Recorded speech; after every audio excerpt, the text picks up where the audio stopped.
Hi అండి. Welcome to Rituprabha 106. మీరు బాగున్నారా? నేనైతే చాలా బాగున్నాను. మీరందరూ బాగుండాలని మనస్ఫూర్తిగా అయితే కోరుకుంటున్నాను. అందరికీ అయితే గుడ్ మార్నింగ్ అండి. మార్నింగ్ బ్లాగ్ అయితే చేస్తున్నాను. మొన్న వీడియో పెడదాము, నిన్న వీడియో పెడదాం అనుకున్నా, కొంచెం కుదరట్లేదు నాకు. అందుకే నేను వీడియో టయానికి అయితే పెట్టట్లేదు. ఏమనుకోబాకండి. మీరందరూ నన్ను ఆదరించే ప్రతి ఒక్కరికి థ్యాంక్ యూ సో మచ్. నన్ను సపోర్ట్ చేస్తూ నాకు ముందుకు తీసుకొస్తున్న ప్రతి ఒక్కరికి కూడా థ్యాంక్ యూ సో మచ్ అండి. ఈ వీడియోస్ అయితే లాంగ్ వీడియోస్ కొంచెం డల్ అయిపోతున్నాయి. మీరందరూ సపోర్ట్ చేయండి. ఇప్పుడైతే లోపలన్నీ ఊడ్చేసి బయటికి అయితే వచ్చేసాను. ఇదంతా క్లీన్ చేసుకొని ఊడ్చుకొని కల్లేపు జల్లుకొని ముగ్గేసుకొని మళ్ళీ ఇంట్లో పని చేసుకొని చాలా హడావుడిగా ఉంటుంది నాకైతే. నిజంగా మీరు నమ్మరు, ఎందుకో నా హెల్త్ ఎప్పుడు నవంబర్ నెల కానుండి నా హెల్త్ అసలు నిజంగా సహకరించట్లే. నాకు ఏమైందో, నాకు అసలు ఏం జరుగుతుందో నాకే అర్థం కావట్లే. ఒక 2 days నేను మంచిగా ఉన్నానంటే మళ్ళీ 3 daysకి మళ్ళీ సిక్ అయిపోతున్నా, నీరసం అయిపోతున్నా. అసలు చేత కావట్లే. నేను పని చేస్తున్నాను అనే కానీ కళ్ళు తిరగటం, తలనొప్పి లేగటం, చాలా ప్రాబ్లమ్స్ అనిపిస్తున్నాయి నాకు. అసలు నా హెల్త్కి ఏమవుతుందా అని టెన్షన్, భయం కూడా ఉంటుంది. అసలు ఎందుకు ఇలా ఏం జరుగుతుంది, అసలు ఏమవుతుంది అని టెన్షన్ ఎక్కువ అయిపోయింది నాకు. కానీ ఎట్టో కట్ట ముందుకైతే వెళ్ళిపోతున్నా. పిల్లల్ని చూసుకొని, భర్తను చూసుకొని, మా అత్తను చూసుకొని, ఎట్లో కట్ట నా ఇంటి బాధ్యతలు నేనే తీర్చుకోవాలని నా పనులు నేను చేసుకుంటూ ముందుకు వెళ్తున్నాను. కానీ నిజంగా చూస్తే మీకు అనిపించింది మీరు మంచిగానే ఉన్నారు అనుకోవచ్చు. కానీ నా బాధ నాకే తెలుస్తుంది, నా మనసులో బాధ నాకే తెలుస్తుంది. నేను ఎంత బాధపడుతున్నానో, ఎట్లున్నానో అన్నదైతే నాకే తెలుస్తుందండి. నిజంగా చెప్తున్నాను. అక్క ఎందుకు అక్క నువ్వు ఇట్లా ఎందుకు చెప్తున్నావు, అసలు నువ్వు మంచిగానే ఉన్నావు అనుకోవచ్చు. మీరు ఎలా అయినా అనుకోండి, నా ప్రాబ్లమ్స్ నాకైతే ఉన్నాయి. ఇక్కడైతే చూశారు కదా, కలేబ్ జల్లు వేసాను, ముగ్గు కూడా వేసాను. ముగ్గు కొద్దిగా సహకరించి ఈరోజు కొంచెం అంతా పెద్ద ముగ్గు వేసాను. రోజు కొంచెం చిన్నది వేస్తాను, ఈరోజు కొద్దిగా పెద్దది వేసాను. ఎప్పుడైతే ముగ్గు వేయటం మొదలు పెట్టానో నాకు కొద్దిగా గీయటం అయితే వస్తుంది. అంతకుముందు నేను భూమి మీద గీయటం నాకు అస్సలు రాదు. ఇప్పుడైతే కొంచెం అలవాటు అయిపోయి వస్తుంది. క్యారెట్ రైస్ అయితే చేస్తున్నాను సింపుల్గా. అసలు మీకోసం నేను వీడియో తీస్తున్నాను, కానీ నాకైతే నిజంగా అసలు ఓపిక అయితే లేదు. ఓపిక తెచ్చుకొని చేయటమే. నేను మీకోసం చేస్తే అలానే పిల్లలకు కూడా మంచిగా ఉంటుంది, వాళ్ళకు కూడా పని అయిపోద్ది. క్యారేజీ కట్టాలి కదా, నేనే క్యారేజీ కట్టాలి మళ్ళీ అన్న ఆలోచనతోనైతే నేను ప్రిపేర్ చేస్తున్నాను. ఇప్పుడైతే క్యారెట్ రైస్ అయితే చేస్తున్నాను. వాటికి సంబంధించినవి అన్నీ అయితే చూడండి. క్యారెట్ అయితే తురిమేసి పెట్టుకున్నాను. క్యారెట్ ఇప్పుడే తురిమాను. నేను బయట ఊడ్చి ఇవన్నీ చేసుకొని వచ్చి క్యారెట్ తురిమేసి అలానే పచ్చిమిర్చి, కరివేపాకు, జీలకర్ర ఇవన్నీ రెడీగా అయితే పెట్టుకున్నాను. ఆనియన్ అయితే కట్ చేసి పెట్టుకున్నాను. ముందైతే ఆనియన్ వేసాను, పచ్చిమిర్చి, కరివేపాకు వేసి మగ్గబెట్టాను. తర్వాత జీలకర్ర అయితే వేస్తున్నాను. జీలకర్ర కోసం అందిస్తే నాకు కనిపించింది టీ పొడి డబ్బా కనిపించింది. ఇది టీ పొడి కానీ మళ్ళీ లోపలైతే పెట్టేసి జీలకర్ర డబ్బా అయితే తీసుకున్నాను. అంత కన్ఫ్యూజ్ అయిపోతున్నా నేను, ఎందుకంటే సహకరించట్లే నాకు. నేనేదో చేస్తున్నాను అనే కానీ నా హెల్త్ అయితే నాకు సహకరించట్లేదు.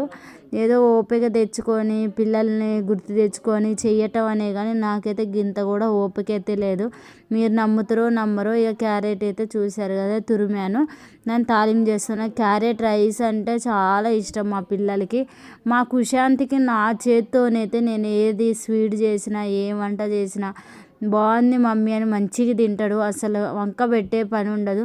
ఎవరో ఒకళ్ళు వంక పెట్టేవాళ్ళు ఉంటారు కదా, అట్టా మా పండు అయితే ఏమీ లేకపోయినా కానీ నాకు వంక అయితే పెడతాడు. చూస్తున్నారు కదా, క్యారెట్ రైస్ అనేది మంచిగా మగ్గుతూ ఉంది క్యారెట్. అంతలోకే నేను వేరే పని అయితే చేసుకున్నాను. అది మగ్గిన తర్వాత కొంచెం అంతా లైట్గా కారం వేస్తున్నాను. క్యారెట్ రైస్ చేస్తే ఎప్పుడైనా నేను కారం వేస్తాను, ఎందుకంటే కారం వేయటం వల్ల టేస్ట్ ఎక్కువ ఉంటుంది, చాలా బాగుంటుంది, కర్రీలాగా అట్లా అనిపించింది, అందుకే వేస్తున్నాను. పల్లీలు తాలింపులోనే వేయాలి, కానీ ఇందాక నేను చూసుకోలేదు. ఇప్పుడైతే అగుపడ్డాయని వేసేసాను. మగ్గుతుంది కదా, ఎట్లా అది కూడా ఫ్రై అయిద్ది అన్న ఆలోచనతోనైతే వేసాను. కారం వేసి సాల్ట్ వేసాను, అది కూడా మంచిగా మగ్గేసింది. ఇప్పుడైతే రైస్ అయితే వండాను. రైస్ కూడా ఈరోజు లేటుగా లేచాను కదా, పిల్లలకి టైం అవుతుందని ఫస్ట్ లేగంలోనే రైస్ పెట్టేసి బయటికి ఊడవటానికి అయితే బయటికి వెళ్ళాను. నేను మార్నింగ్ లేవగానే ఫస్ట్ చేసే పని ఏంటంటే ప్రేయర్ చేసుకోవటం, బైబిల్ చదువుకోవటం, తర్వాత ఇక నా ఇంట్లో పనులన్నీ మొదలు పెట్టుకోవటం అయితే నేర్చుకుంటున్నా. అంతకుముందు ప్రేయర్ చేసుకునేదాన్ని, బైబిల్ చదివేదాన్ని కాదు. ఇప్పుడైతే ఇక బైబిల్ కూడా చదువుకుంటున్నా. మనం చేసే పని కరెక్ట్గా చేసుకోవాలి ఎప్పుడైనా, అందే నేనైతే అనుకొని అలా అయితే చేస్తున్నాను ఇప్పుడు.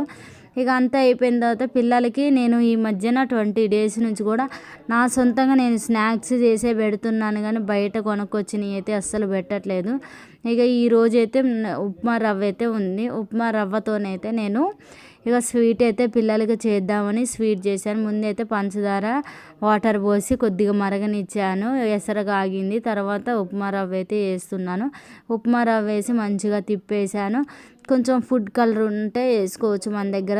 నేనైతే కొంచెం ఫుడ్ కలర్ వేసి, చూశారు కదా మంచిగా ఇలా అయితే కలుపుకున్నాను. స్వీట్ అయితే రెడీ అయిపోయింది. ఒక ప్లేట్లోకి అయితే తీసి పెట్టేసుకుంటాను. ఇక ఎప్పుడైనా నేను స్వీట్ చేస్తున్నానంటే మా పిల్లలు ఖుషి మాకు ముందుంటాడు.